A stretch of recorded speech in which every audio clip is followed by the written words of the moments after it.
Hi there, it's Lisa here on our sixth Sunday of Easter, and our second reading is from First Peter. And remember, this is Peter towards the end of his life when he has worked and worked for decades for the Lord here. And so this reading is from his first letter, and it starts out, beloved. It starts out, beloved. And I will tell you that as I listen to people Lector, I'm disappointed at the lack of love that is is happening.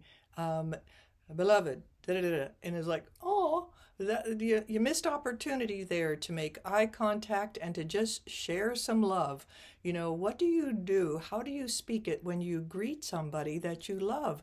You actually have warmth in your voice. And so see if you can manage that with these people, excuse me, with the people right there in front of you, okay? When you see them and you say, beloved, and you're just looking at them and the word is stretched out a little bit, beloved, okay?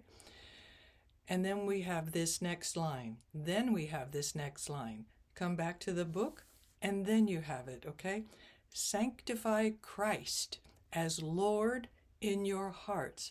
Sanctify Christ. What does that mean to you? I went to Bible Hub, and here's what some of the translations are. Have reverence for Christ in your heart. Dedicate your lives to Christ in your heart. Honor Christ and let him be the Lord of your life. In your hearts, set Christ apart as holy. Revere Christ as Lord of your life. Worship Christ as Lord of your life. Sanctify is a big word. Sanctifying your heart and honoring Christ, both of those, right? And so that would happen. Sanctify Christ as Lord in your hearts. Tell somebody, look at them in your hearts as you are saying that line. And then there's a period, and then we start a next thought. So it's a whole different slow kind of pacing here, right? Always be ready to give an explanation to anyone who asks you for a reason for your hope. But do it with gentleness and reverence for that person. Gentleness to, reverence for that person. Keeping your conscience clear. Don't have to go to confession and say, I was rude, right? So that when you are maligned, those who defame your good conduct in Christ may themselves be put to shame. And I'm saying that it's kind of a shame that they're going to malign and they will be put to shame, right? Today, I talked with somebody who, when he became a new Christian, and somebody said, well, what are you so happy for? What's going on? He did not tell his conversion story with gentleness and reverence. He said he was very aggressive about what happened and how everybody needed to do what he did. And at that point, he this morning expressed his regret that he had behaved so aggressively rather than gentleness and reverence, right?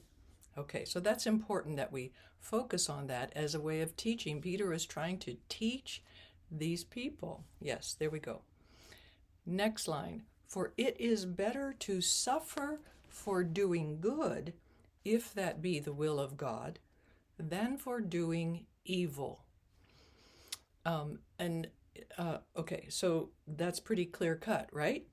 For Christ also suffered for sins once, the righteous for the sake of the unrighteous, that he might lead you to God.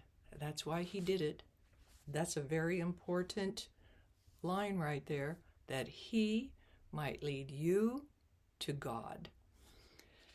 And then we have another new thought. So many new thoughts that we pause before you speak it, right? Put to death in the flesh He was brought to life in the Spirit. So everything about the Spirit this week, and our gospel as well, right? God, I will send you an advocate. So take your time, practice reading aloud, and space each of those new thoughts. But most of all, love these people in front of you. Just let warmth happen in your voice, gentleness and reverence. God bless.